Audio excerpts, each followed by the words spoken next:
Alam nyo ba gaano karaming ulam o protina kailangan mo kainin sa isang araw? Marami sa atin, tinitipid yung ulam o yung iba naman, puro ulam, walang kanin. Ano ba yung tama? Ituturo natin. Pag sinabing ulam, medically, protein yan.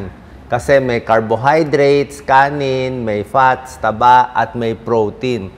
Gaano karaming protein ang kailangan natin? Tsaka pag sapat yung protein natin, nakakapayat pa, maraming benefits, di ba? So, ano yung sapat na ulam, ano yung sobra na ulam, ano yung kulang, ituturo natin. So, ang protein, recommended, ang minimum is 50 grams of protein in a day. Explain ko mamaya kung gaano kalaki ito. So, ito yung mga pagkaing mataas sa protina. Yan, mga protein foods to, karne, baboy, baka, manok, isda, may gulay, may protein, gatas, keso, itlog, protein yan. Ang carbohydrates, puro kanin. Kanin, tinapay, yan ang carbohydrates. Marami sa Pilipino, puro carbohydrates. Kulang tayo sa protein. Kaya ito yung minimum mo, 50 grams. Depende sa laki ng tao. So, ang protein, kailangan natin yan para sa muscle. Pampalakas ng muscle. Ayan, no? For energy, kaya nagkakalaman tayo. Pati sa buto, kailangan mo rin ng protein. So, para mabilis maghilom, kung may sugat, magkaroon ng energy para sa paningin, lahat, digestive system, kailangan lahat ng protein. Pampalakas siya ng buto at lumaki yung katawan, di ba? Maraming benefits ang pagkain ng mas maraming protein. Pag dadamihan mo yung protein mo, tulad na sinabi ko, mga 50 grams in a day, kung babae, kung lalaki, minsan kaya pa 60 grams, minsan up to 70 grams ng protein, nakakapayat siya. Bakit nakakapayat ang protein? Pinapabilis niya yung metabolic rate mo eh. Yung galaw ng katawan, pinapabilis, at nawawala ng gana kumain. Mas hindi ka nagugutom. Subukan mo, kumain ka ng 2 platong kanin lang sa gabi, walang ulam. Mamaya, madaling araw, gugutumin ka na. Pero subukan mo kumain ng 2-piece chicken, kahit konti lang yung kanin mo, hindi ka magugutom. Kasi pag may protein, mas matibay, mas solid siya eh. Mas may laman, mas hindi ka gugutumin. May pag-aaral yan. Weight loss, hindi ka tumataba, pati mga sakit connected sa overweight na babawasan. Second benefit ng protein, lalo na sa mga senior, pero sa lahat ng tao to, para magkaroon ng muscle. Diba? Laman eh. Ang protein, laman eh. Kaya kailangan mo yan, protein. Kailangan yan para mag-build ng muscle. Mas maraming protein, mas lumalaki ang muscle. Pag walang protein, nanghihina, humihina yung katawan natin. Sa buntis, a little higher protein din. 60 to 70 grams ng protein. Pero syempre, hindi puro taba, puro lean meat eh. Mamaya, ipapakita ko yung mga source. Pwede naman baboy, baka na walang taba. O manok, isda, dairy, yan. Legumes, gulay, pwede rin. Nuts, tofu, tokwa, pwede yan. Mani, pwede rin. Maraming benefits ang protein, sabi ko, sa immune system, muscle, bawas gutom, mas nakakapayat, kahit sa blood sugar, stable din, at marami pa ibang benefits. Pag mas senior, mas kailangan a little more protein. Kasi pag tumatanda, lumiliit talaga yung muscle. Kaya nga, mga matatanda, unstable eh. Hirap na magbuhat, hirap na gumalaw, kasi nga, kulang siya sa muscle. So, pag older people, a little higher. Depende. Kung kayo ay babae na 100 pounds, siguro mga 40 to 50 grams of protein lang. Pero kung lalaki kayo na mga 160 pounds, so kailangan nyo mga 70 grams of protein. Tingnan natin ha. Ano ba negatibong epekto? May tao kasi, puro protein lang kinakain. Mali naman yon. Yung high protein lang, puro karne, wala nang kanin, wala na ibang kinakain, puro karne na lang. May pag-aaral, pag sumobra ka naman sa protein, let's say 100 grams or more in a day, ang kakainin mong protina, pwede masira ang kidneys. Diba sinasabi ko, pag may kidney problem, hindi pwede maraming protein. So pag may kidney problem, iba na usapan. Pero sa ordinaryong tao, hindi na mawala namang kidney problem, may tulong yung mas maraming protein. Kaya nga isusukat natin yung dami. So yan, pwede magka-kidney problem kung masyadong mataas ang protein. Kung may sira na kidney mo. So, paano ipapataas ang protina sa pagkain? Damihan ng tokwa, tofu, lean meat, yan, fish, eggs, yogurt, pwede rin, nuts, pwede rin yan. Tsaka yung mga gulay, may protein din yan. May protein din yan. Ito ang importante. Iba ang grams ng protein eh. Iba ang pagsukat, ganito. Pag kumain ka ng steak na ganito, hindi ganito kalaki, malaki talaga eh. Siguro parang ganyan kalaki.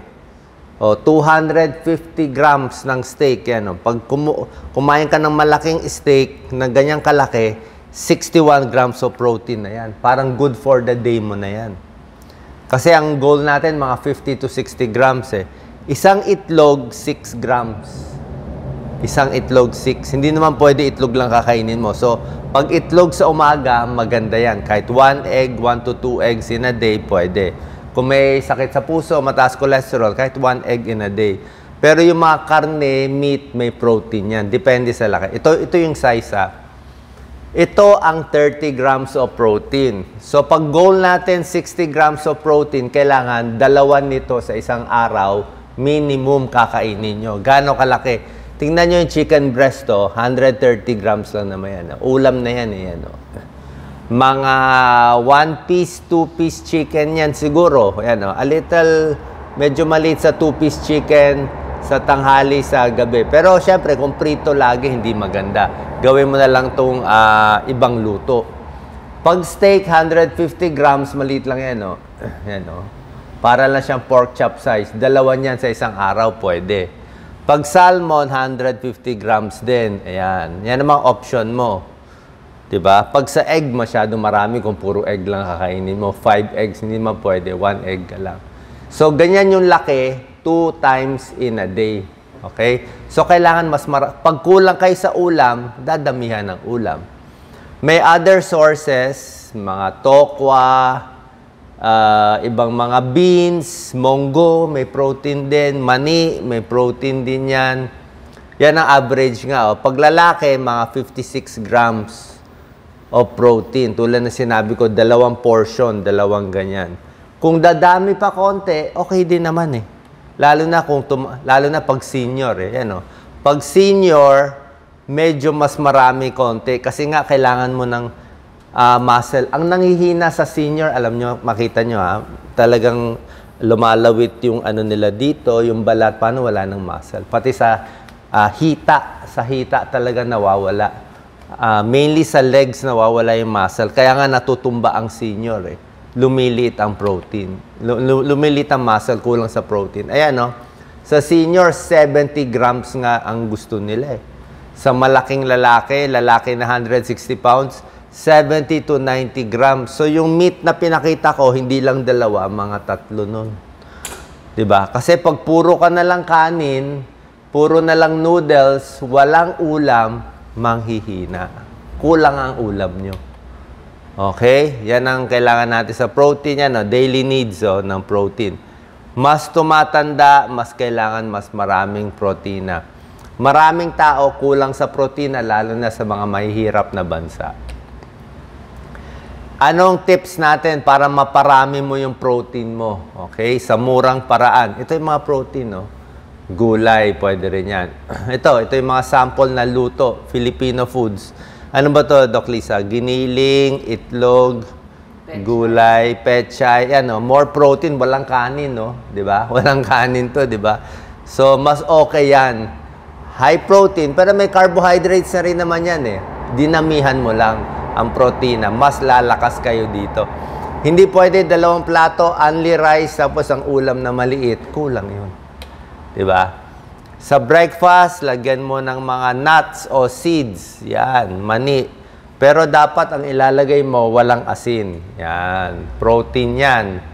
Itlog, protein yan. Hard-boiled egg, yan. Yogurt, protein din yan. Sa salad o dito sa sandwich, damihan mo yung laman konti, di ba? Dadamihan mo yung slice ng laman, babawasan yung tinapay. Yan, no? Mga cheese, may meat na sobra, pinapatungan ng egg, beans, monggo, pwede, high protein soup, may mga laman-laman. Alam ko mahal eh, di ba? Doc Lisa, yan ang problem, di ba? Mahal. Mahal yung laman eh. Kaya lang yun po yung pampalakas eh. Okay? Ito, steak, ito malaki na to. Siguro ganito lang karami sa kainan. Minsan beef, wala naman taba. Ito chicken, no? Chicken breast, oh, lean meat yan, no? Grilled pa, hindi pa siya prito. Ito, napakaganda nito. Siguro isang kainan ganito, 30 grams. Pag dalawang ganyan, 60 grams na yan. Good for the day na yan.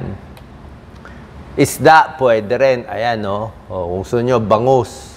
Diba? 25 grams of protein. Eh. So, mga 3 ganyan pala kailangan mo sa isang araw sa mga lalaki.